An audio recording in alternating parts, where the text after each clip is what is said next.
Station लगातार पृथ्वी के चक्कर काट रहा है और यह सालों साल इसके चक्कर काटता ही जा रहा है। पर क्या आपके दिमाग में सवाल आता है, अंतरिक्ष से स्पेस स्टेशन गिरता क्यों नहीं? क्या इसका ईंधन कभी खत्म नहीं होगा? और इसमें ऐसा कौन सा ईंधन इस्तेमाल किया गया है जो लगातार यह चलता ही जा रहा है? आपको ये तो पता ही होगा कि हमारा चांद हमारी पृथ्वी से टाइटली लॉक्ड है, यानी कि चांद पर हमारी पृथ्वी का गुरुत्वाकर्षण बहुत ज्यादा है, जिसकी वजह से वो फ्रीली अपनी कक्षा या अक्ष पर घूम भी नहीं पाता है। इसलिए हमें चांद की हमेशा एक ही साइड दिखाई देती है। चांद का अंधेरे वाला हिस्सा हमने पृथ्वी से आज तक नहीं देखा। हालांकि चंद्रयान 3 ने वहां पर उतरकर उसकी कुछ तस्वीरें ली हैं, वहां पर कुछ रिसर्च जरूर की है, लेकिन पृथ्वी से हमने चांद के उस हिस्से को कभी भी नहीं देखा। आखिर किस कारण? क्योंकि पृथ्वी का गुरुत्वाकर्षण उसको इतना ज्यादा प्रभावित करता है कि उसे फ्रीली घूमने तक नहीं देता। जब हमारी पृथ्वी का गुरुत्वाकर्षण इतनी दूर तक असर करता है, यानी लगभग 4 लाख किलोमीटर दूर चांद को इतना प्रभावित कर सकता है, तो हमारा अंतर्राष्ट्रीय अंतरिक्ष स्टेशन पृथ्वी के गुरुत्वाकर्षण की मार से कैसे बचा हुआ है? क्या यह चांद से भी ज्यादा दूरी पर है? ये पृथ्वी पर गिरता क्यों नहीं? जो चांद हमारी पृथ्वी पर समुद्र को इतना ज्यादा प्रभावित करता है कि समुद्र में हलचल मचा देता है, समुद्र में ज्वार भाटे उत्पन्न कर देता है, वो चांद इंटरनेशनल स्पेस स्टेशन को अपनी ओर क्यों नहीं खींचता और उसको प्रभावित क्यों नहीं करता? या करता है और कैसे करता है? कैसे इंटरनेशनल स्पेस स्टेशन सालों से या कहें दशकों से अप्रभावित होकर पृथ्वी का चक्कर लगा रहा है और पृथ्वी पर गिर क्यों नहीं रहा? वैसे कई सौ सालों से अंतरिक्ष वैज्ञानिकों के लिए एक उत्सुकता का केंद्र रहा है, उसका रहस्य और संभावनाओं को जानने की चाह विज्ञान की दुनिया में नए आसमान को स्थापित करती है।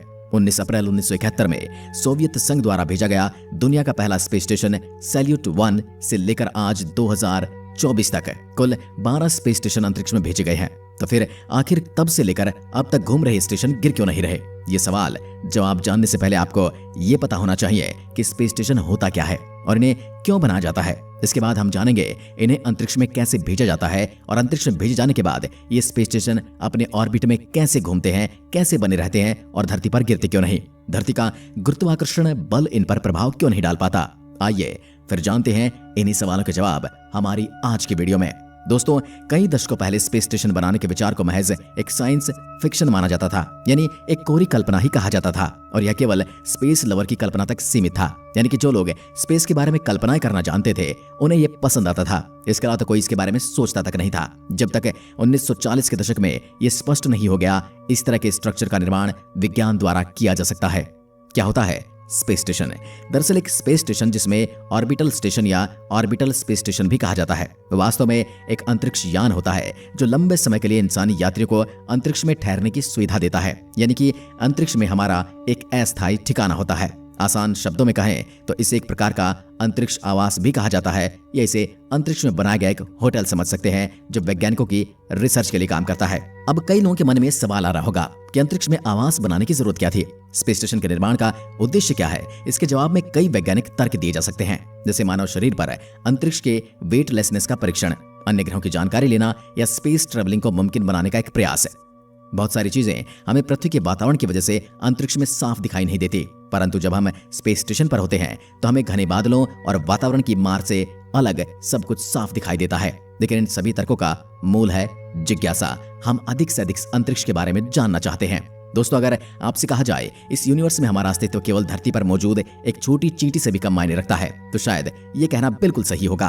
और इसी तरह से अंतरिक्ष में छिपे हजारों रहस्य को जानने के लिए स्पेस स्टेशन का निर्माण बहुत जरूरी था। एक ऑर्बिटल स्टेशन को बनाए रखने का उद्देश्य कार्यक्रम के आधार पर भिन्न होता है। स्पेस स्टेशन को अक्सर वैज्ञानिक उद्देश्यों के लिए लॉन्च किया गया है, लेकिन बीते कुछ सालों में मिलिट्री लॉन्चेस भी हुए हैं। 1950 के दशक में जैसे ही अंतरिक्ष युग शुरू हुआ, अंतरिक्ष विमानों और स्टेशनों के डिजाइन मीडिया के बीच काफी ज्यादा पॉपुलर हो गए और आम जनता भी इनके बारे में जानने को उत्सुक होने लगी। पहला अल्प विकसित स्टेशन 1969 में अंतरिक्ष में 2 रशियन सोयुज व्हीकल को जोड़कर बनाया गया था। इसके बाद 1984 में इंटरनेशनल स्पेस स्टेशन पर निर्माण हुआ। इंटरनेशनल स्पेस स्टेशन पृथ्वी के निचले ऑर्बिट में नासा द्वारा निर्मित एक पूरी तरह से ऑपरेशनल और स्थायी रूप से बसा हुआ एक स्पेस स्टेशन मौजूद है, जो दशकों से मानव की सेवा कर रहा है, जो कि इंटरनेशनल स्पेस स्टेशन ISS के नाम से जाना जाता है। इसका इस्तेमाल मानव शरीर और अंतरिक्ष यान के प्रभावों का अध्ययन करने के साथ साथ कई स्पेस मिशन में एस्ट्रोनॉट्स को रहने का स्थान प्रदान करने के लिए किया जाता है।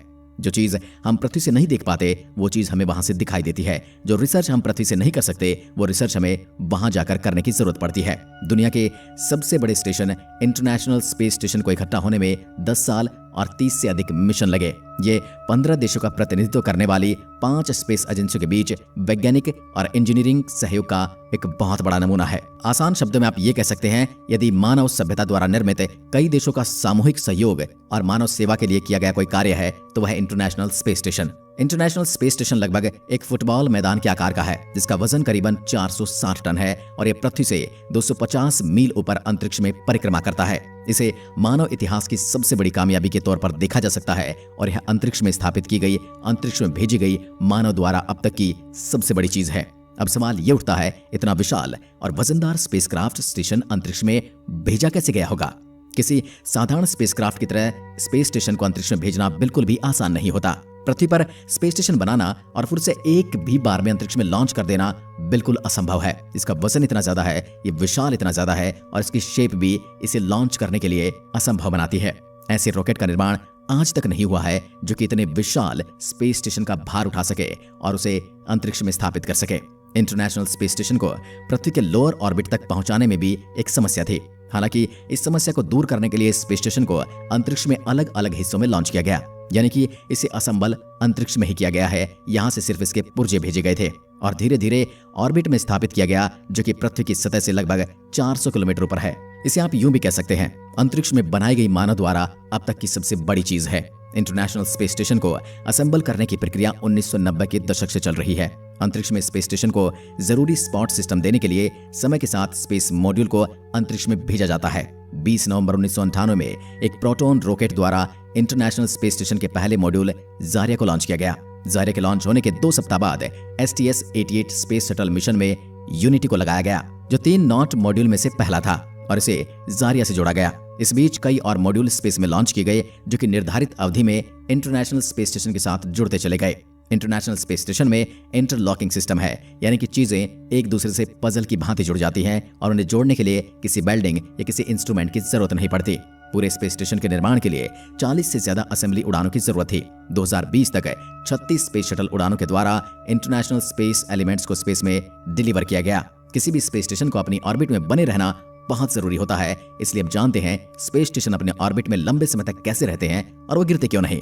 दोस्तों, स्पेस स्टेशन के हिस्से को रॉकेट की मदद से ऑर्बिट में लाया जाता है। ऑर्बिट में पहुंचने और वहां बने रहने के लिए स्पेस स्टेशन को एक निश्चित गति की जरूरत होती है। इंटरनेशनल स्पेस स्टेशन पृथ्वी के चारों ओर ऑर्बिट में लगभग 17,105 मील प्रति घंटा यानी करीबन 5 मील प्रति सेकंड की स्पीड से ट्रेवल करता है। इसका मतलब यह हुआ कि स्पेस स्टेशन हर 92 मिनट में पृथ्वी का एक चक्कर लगा लेता है और इसी अंतराल में वह हर 3 घंटे में सूर्योदय होते हुए देखता है। और यही इसका रहस्य है कि गिरता नहीं। उसके न गिरने का सबसे बड़ा रहस्य भी यही है। जब हम किसी रस्सी से किसी पत्थर को बांधकर घुमाते हैं तो अपनी जब तक गति में रहता है तो वह चारों तरफ घूमता रहता है। वह नीचे नहीं गिरता, पृथ्वी की ग्रेविटी से अप्रभावित रहता है जब तक हम उसे घुमाते रहते हैं। जैसे ही हम रस्सी से बंधे पत्थर को घुमाना बंद कर देते हैं, वह नीचे गिर जाता है। स्पेस स्टेशन का साइंस भी बिल्कुल वैसे ही काम करता है, यानी कि इसकी गति ही वो चीज है जो इसे अंतरिक्ष में बनाए रखती है। स्पेस स्टेशन धरती पर क्यों नहीं गिरते, ये और आसान समझने के लिए इंटरनेशनल स्पेस स्टेशन अंतरिक्ष में कैसे रहते हैं, हमें उस पर लगने वाले फोर्सेस के बारे में जानने की जरूरत है। आप फोर्स को नहीं देख सकते, लेकिन आप इसे महसूस कर सकते हैं। फोर्स लगाने से कोई भी चीज मोशन में आ सकती है और यही फोर्स गतिमान चीजों को रोक भी सकता है। यानी कि अगर कोई फोर्स अपोजिट डायरेक्शन में होगा तो गति को धीमा करेगा और अगर फोर्स सीधी डायरेक्शन में होगा तो वो गति को बढ़ाएगा या और तेज करेगा। स्पेस स्टेशन को अपने स्थान पर बनाए रखने के लिए 2 अलग अलग फोर्सेस काम करते हैं। पहला है गुरुत्वाकर्षण यानी कि ग्रेविटी, जो कि पृथ्वी की तरफ से लगाई जाती है, जो कि उन चीजों पर लगती है जिनका वजन होता है। जो चीजें बहुत भारी होती हैं, जैसे कि ग्रह, एक फोर्स बनाते हैं जो कि छोटी चीजों को अपनी ओर आकर्षित करते हैं। इसी वजह से हम सभी आकाश में नहीं तैरते हैं और जब हम हवा में कूदते हैं तो फिर से नीचे भी गिरते हैं, क्योंकि पृथ्वी का गुरुत्वाकर्षण हमें हमेशा जमीन पर खींच रहा होता है। जब एस्ट्रोनॉट पृथ्वी से दूर जाते हैं तब वे स्पेस में तैरते हैं, क्योंकि वे पृथ्वी की ग्रेविटेशनल पुल को एस्केप कर चुके होते हैं। तो फिर ग्रेविटी स्पेस स्टेशन को वापस धरती पर क्यों नहीं खींचती? इस सवाल का जवाब जानने के लिए आपको एक दूसरे फोर्स के बारे में जानना होगा, जिसे सेंट्रीफ्यूगल फोर्स कहा जाता है। दरअसल जब चीजें एक घेरे में घूमती हैं तो सेंट्रीफ्यूगल फोर्स उन्हें घेरे से बाहर धकेलता है। हम सभी ने अनजाने में ही सही, लेकिन सेंट्रीफ्यूगल फोर्स का जरूर अनुभव किया है। जैसे जब आपके पास कोई गोल चक्कर या हिंडोला झूले पर पीछे धकेला जाता है तब वह सेंट्रिफ्यूगल फोर्स को महसूस करता है। इंटरनेशनल स्पेस स्टेशन जैसे स्पेस स्टेशन का निर्धारित गति से पृथ्वी की ओर चक्कर लगाते हैं। IS जैसे स्पेस स्टेशन एक निर्धारित गति से पृथ्वी के चक्कर लगाते हैं। इसे दूर धकेलने वाला सेंट्रिफ्यूगल फोर्स ठीक उतना ही होता है जितना कि इसे अंदर खींचने वाला ग्रेविटेशनल फोर्स।